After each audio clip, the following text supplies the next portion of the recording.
तथागत गौतम बुद्ध के पवित्र चरणों में त्रिवार वंदन करते हुए मैं प्रणाली स्वागत करती हूँ मेरे साथ इस स्पिरिचुअल जर्नी में। आध्यात्म एक सफ़र, इस सफ़र में हम कुछ महत्वपूर्ण बातें जानने की यहाँ पे कोशिश करेंगे। मैं थोड़ा सा अपने ओर से कुछ ध्यान के विषय में कहना चाहूँगी। ध्यान का अर्थ क्या होता है? कई बार हम सुनते हैं बचपन से लेके बड़े होने तक का सफ़र, एक उम्र के पड़ाव से गुज़रते हुए हम सुनते रहते हैं अपने माता पिता से, अपने गुरुजनों से सुनते रहते हैं कि बेटा ये ध्यान से करो, ध्यान से पढ़ो, बड़ा जो भी काम है वो ध्यान दे के करो ज़रा। तो इस ध्यान का अर्थ क्या होता है? कोई भी काम आपको उसमें पूरी तरह से सजगता के साथ करने की आपको वहाँ पे सूचना दी जाती है ताकि वो काम को आप अच्छे से समझ के कर सको। ध्यान, मेडिटेशन भी यही सिखाता है, ध्यान भी यही सिखाता है। पर ये ध्यान हम लगाएंगे कहाँ पर? किस दुनिया भर के कामों में तो आपने बहुत सारा ध्यान लगा दिया, उसमें कई बार आपके शिक्षा के क्षेत्र में या और कोई भी आपकी करियर से जुड़ी हुई क्षेत्र रहा हो, उसमें आपने अपने आप को एक अच्छा इंसान साबित किया है। प्रगति जो भी हुई हो, लेकिन उसमें आपको जो भी सफलता मिली है वो मिली है, लेकिन फिर भी हम हमारे जीवन में ध्यान के महत्व को आज समझेंगे। ध्यान, अपने आप पे ध्यान देना, बस अपनी बाहरी इंद्रियों पर ही नहीं। जैसे कि हम हमारी रोज़ के जीवन में कई सारी बातों पे ध्यान देते हैं। हमारे बाल बढ़ गए हैं, उसे नाई के पास जाके कटवाना चाहिए। आप बड़े सैलून में भी जाते हो, बड़े अच्छे अच्छे हेयर स्टाइल कराते हो, लुक को चेंज करते हो।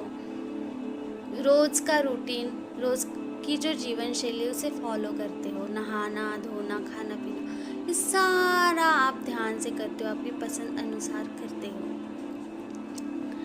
लेकिन फिर भी आता है ध्यान। क्या इस तरीके से आपको आंतरिक एक शांति का अनुभव होता है? अपने आप से पूछें। कई सारे फिर भी उलझनों में इंसान उलझा पड़ा रहता है। तो ध्यान यह सिखाता है अपने बाहर की क्लीनलीनेस पे भी नहीं, अपनी बाहर की स्वच्छता पे भी नहीं, तो अपनी आंतरिक स्वच्छता पे भी ध्यान दिया जाए। थोड़ा सा स्व अध्ययन करें।